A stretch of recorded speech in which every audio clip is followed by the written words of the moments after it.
இப்போ ரஜினியோட நம்ம படம் பண்ணுறோன்னு கன்ஃபார்ம் பண்ண உடனே நான் எப்போ அவருக்கு முதல் ரசிகரான அவருக்கு எனக்குமான ஜேர்னி இருக்குல்ல, இந்த ஜேர்னியோட ட்ராவல் இருக்குல்ல, அதெல்லாம் எல்லாத்தையும் அப்படியே கட கட கடன்னு இப்போ படம் இப்போ ஷூட்டிங் எப்போ நம்ம எப்படி பார்ப்போம், எப்படி பேசுவார், இப்படி அப்படியே அது என்னோட ரொம்ப அதாவது ரொம்ப லோக்கலாக இருக்கும். ரஜினியோட என்னோடய ட்ராவல் இருக்குல்ல, ரொம்ப அதாவது ஒரு சினிமாவுக்கான ஒரு லோக்கல் ரசிகர் இருப்பான்ல, அந்த மாதிரி அடி தர லோக்கலாக இருக்கும். நான் அவரோட இது பண்ணதெல்லாம் அதெல்லாமே நான் வந்து அவர்கிட்ட பேசியிருக்கிறேன். அது மாதிரி அதை யோசித்து பார்க்கும்போது ஆக்சுவலாக அந்த கால் எங்கே வருதுறானா, நான் ஒரு இடத்த உட்காந்துருக்கேன். அந்த இடம் எதுறானா, நான் வந்துட்டு அவருக்கு ஒரு 20 வருஷத்துக்கு முன்னே இந்த டெக்கெலாம் போடுவாங்கல்ல, தெரியுமா உங்களுக்கு? அது அந்த டெக்கு போடும்போது அப்போ எல்லாருக்கும் கிராமத்தில் வந்து 4 படம் போடுவோம் விடிய.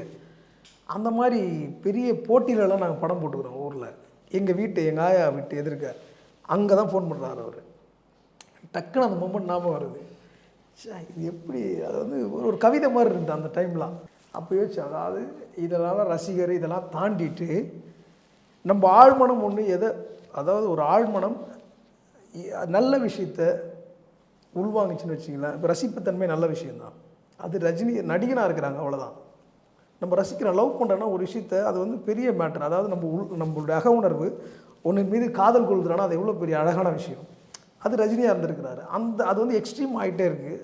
அது வந்து மக்களுக்கு வந்துட்டு அப்போது அந்த அந்த சினிமா தவறாக தெரியும் போது நம்மளும் தவறாக தெரிஞ்சிருக்கிறோம். ஆனால் நம்ம தவறான ஆள் கிடையாது.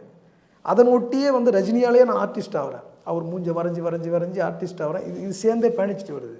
இந்த ரஜினி ரசிகன் இப்படி வந்துகிட்டே இருக்குது. இந்த எனக்கான பொருளாதாரமாக கூடிய ட்ராவல் ஆகிட்டு வருது எனக்கே தெரியல.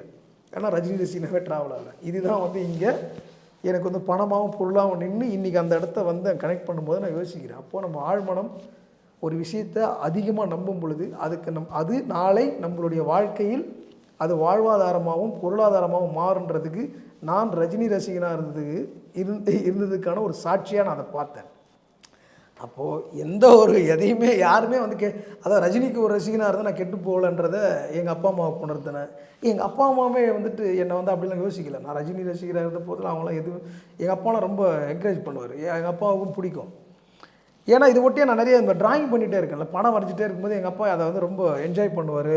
நான் அதை வந்து எல்லாருக்கிட்டையும் சொல்லுவார், என் ரஜினி மட்டும்தான் வரைவேன், வேறு யாரையும் வரைய மாட்டேன்.